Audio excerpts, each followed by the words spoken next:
जय महाराष्ट्र। मी शहाजी भोसले, कोल्हापूर जिल्हा पॉवर मशीनचा कार्याध्यक्ष। आज आम्ही गेले 10 दिवस यंत्रमागधारकांच्या खर्चिकवाल्या यंत्रमागधारकांच्या मजुरीवाढ संदर्भात आंदोलन उभं केलेलं आहे। गेली 13 वर्ष यंत्रमागधारकांना, आमच्या खर्चिकवाल्या यंत्रमागधारकांना मजुरीवाढ मिळाली नाही। त्या संदर्भात आम्ही वेळोवेळी पाठपुरावा केला। प्रांताधिकारी असतील, स्थानिक लोकप्रतिनिधी असतील किंवा कामगार आयुक्त असतील, यांच्या माध्यमातून भेटीगाठी घेऊन निवेदनं देऊन वेळोवेळी आम्ही प्रशासनाला जागे केलं। ज्या ट्रेडिंगधारक आहेत त्यांना देखील आम्ही निवेदन दिलेले आहेत की आम्हाला मजुरी वाढ मिळाली पाहिजे। कारण की 13 वर्षाचा जर तफावत बघितली तर 2013 पासून ते आज 2026पर्यंत मजुरी वाढ आहे तेवढी, ज्या 6.5 पैशाचे 6.5 पैशावरच वाढ राहिलेले आहे। पण जो खर्च आहे तो खर्चा मात्र तिप्पट चौपटीत गेलेला आहे। लाईट बिलाचा विचार केला, 4,500चं लाईट बिल 12 मागाचं होतं, त्या 14,000ला गेलेला आहे। कामगारांची मजुरी, कामगारांचा पगार जो होता तो कमीत कमी 1,000-1,200 होता, तो 3,000-3,000वर गेलेला आहे।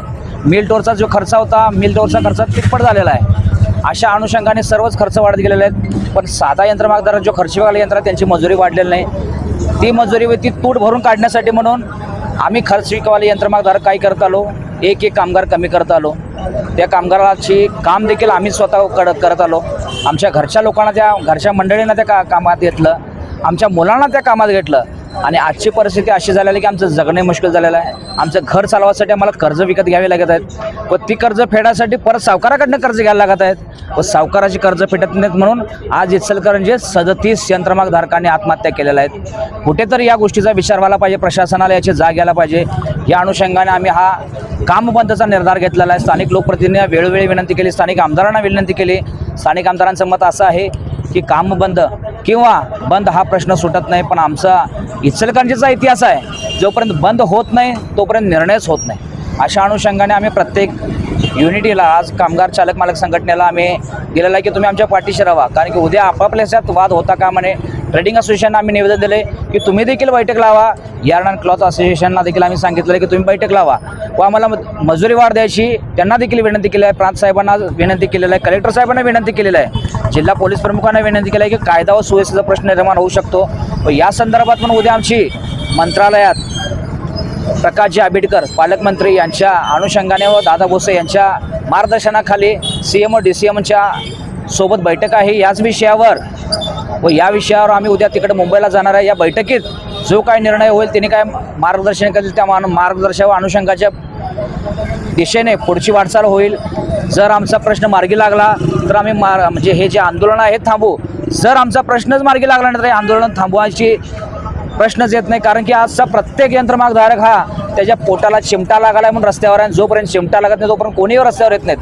आमचे नंदकुमार लोखंडे साहेब असतील, मी असेल, हे सर्वच यंत्रमागधारक संघटना युनिटी असतील, विनायकजी महाजन असतील, आमचे मेटे साहेब असतील व अनेक यंत्रमागधारक संघटना ज्या आहेत, ज्या यंत्रमागधारकांच्या लढ्यासाठी वारंवार प्रत्येक वेळी रस्त्यावर असतात, हे सर्वजण एकत्रित आहेत। फक्त इचलकरंजी पॉवर असोसिएशन एकच संस्था जी सोडली जी यंत्रमागधारक खर्चिकवाल्या यंत्रमागधारकांच्या विरोधातच काम करते, आज आमचं असं मत आहे। कारण की ज्यावेळी त्यांच्या इचलकरंजी यंत्रमागधारक असोसिएशनच्या ऑफिसमध्ये ज्यावेळी बैठक लागली गेली त्यावेळी त्यांनी आम्हाला शब्द दिला होता की 2-4 दिवसात याचा पाठपुरावा करून आम्ही निर्णय देऊ।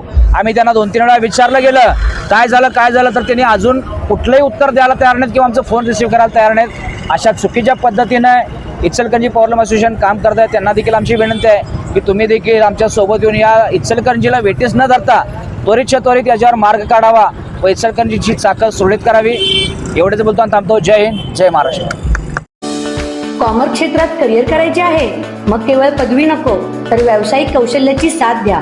2017 पासून विद्यार्थ्यांच्या उज्ज्वल भविष्यासाठी कार्यरत असलेली एक विश्वासार्ह संस्था श्रद्धा ज्युनियर कॉलेज ऑफ कॉमर्स अनुभवी प्राध्यापकांकडून मिळणारे कोचिंग विद्यार्थ्याला चार्टर्ड अकाउंटंट होण्याच्या स्वप्नाकडे यशस्वीपणे घेऊन जाते। CA फाउंडेशनचे परिपूर्ण मार्गदर्शन, करंट अफेअर्स आणि इव्हेंट मॅनेजमेंट याचे प्रॅक्टिकल नॉलेज व व्हरायटी ऑफ ऍक्टिव्हिटीज यावर विशेष भर। अभ्यासासाठी अत्यंत पोषक आणि शिस्तबद्ध वातावरण, अद्ययावत माहिती आणि वैयक्तिक लक्ष, बदलत्या जागतिक अर्थव्यवस्थेसोबत अपडेट राहण्यासाठी विद्यार्थ्यांचे सक्षमीकरण, MHT CET, CLAT, IPMAT यासारख्या प्रवेश परीक्षांची तयारी करून घेतली जाते। तर आजच प्रवेश निश्चित करा। पत्ता Shraddha junior college of commerce Ichalkaranji. संपर्क 8605896028।